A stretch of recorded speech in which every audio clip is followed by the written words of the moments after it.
Somebody asked me to do a video on a steam engine. So I just bought one. I got one on eBay. And the reason why I never made a video on a steam engine is because most of the steam engines I got are already great. And I'm just going to give you a little close-up here. So I'm using the tip of a pen as a pointer to show you how small some of the valve gear parts are. So I don't like getting in there and playing with these. They're just very small parts. So this one looks pretty good actually. I don't think there's too much wrong with it. I'm going to refocus that for you. What a beauty. So I looked at it a little bit there. Everything seems okay except that the tender is unhooked. I think maybe it's broken, maybe it's unhooked. It's unhooked from the engine. The drawbar is unhooked. So for very lucky, this one's lettered already for Canadian National. That is good stuff. So these are the parts I do not like to fool around with.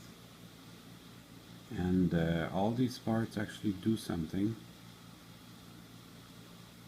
The tender is unhooked from the engine, so I'm gonna have to work on that.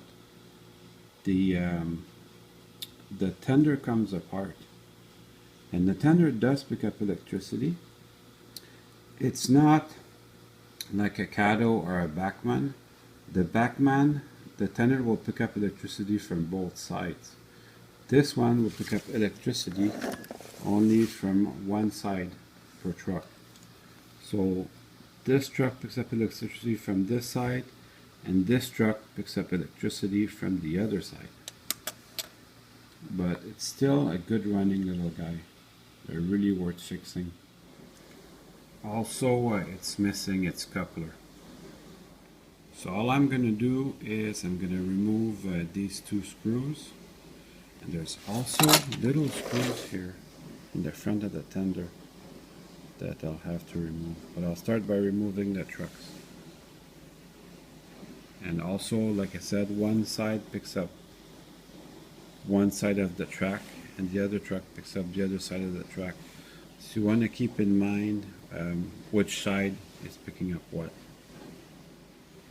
So all I'm going to do is I'm just going to put the two trucks in the order I took them out, right next to the tender.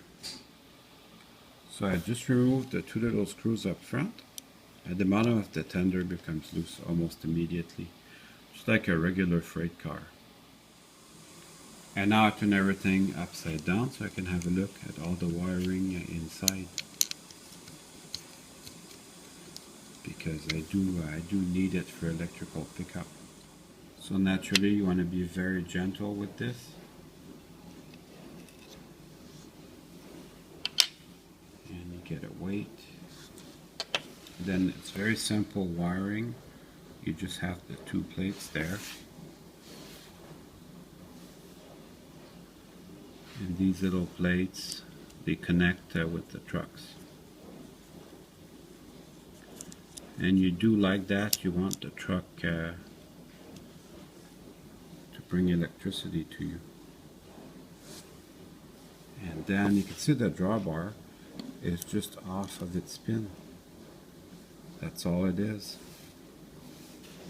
So I'm going to see if I can put that back. So I drilled and tapped a hole for my screw. Now I'm ready to reattach the drawbar.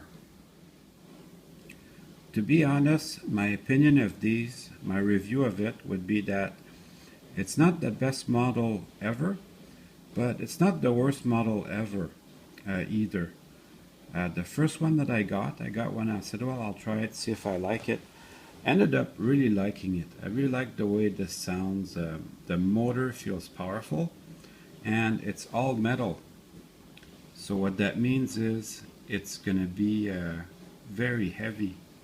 So comparatively, it feels heavy, it has good pull, and it feels powerful for a small engine.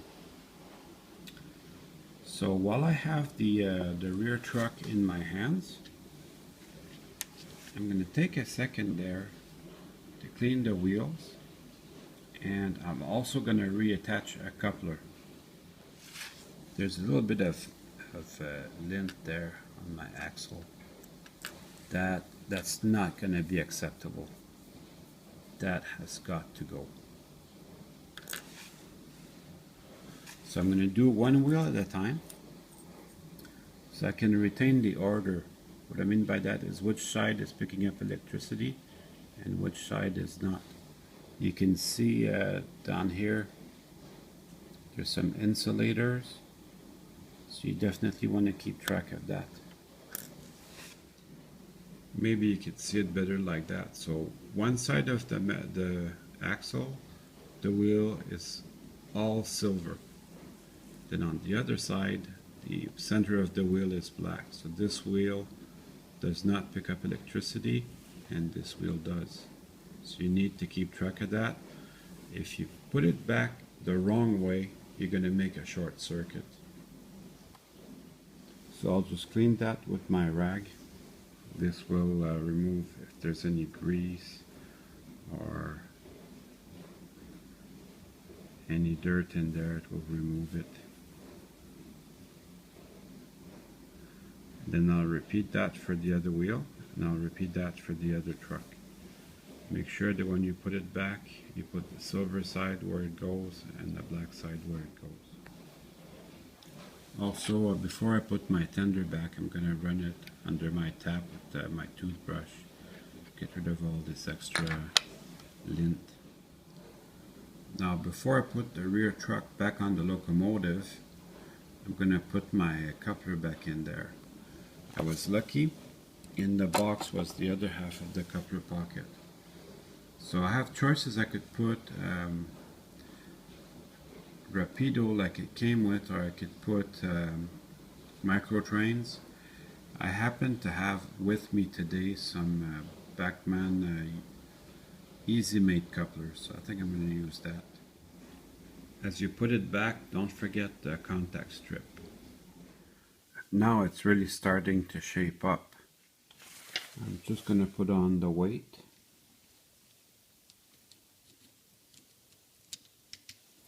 And then the shell goes back on that.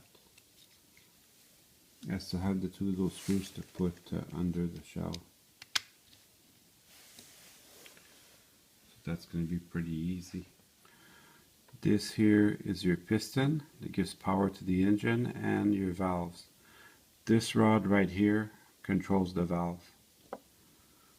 And this is the fireman side of the power reverse gear. There's a cylinder.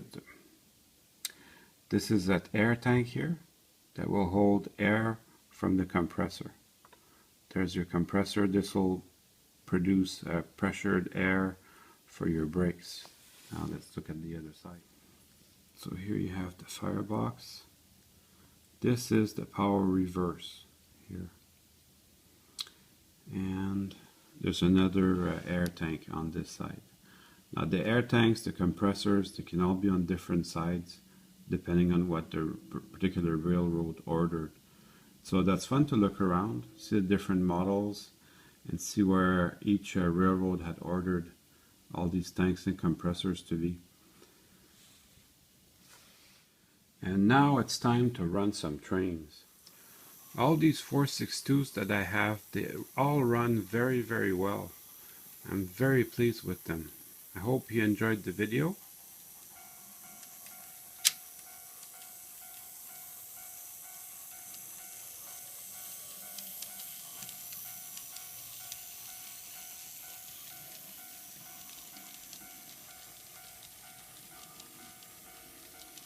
See you soon.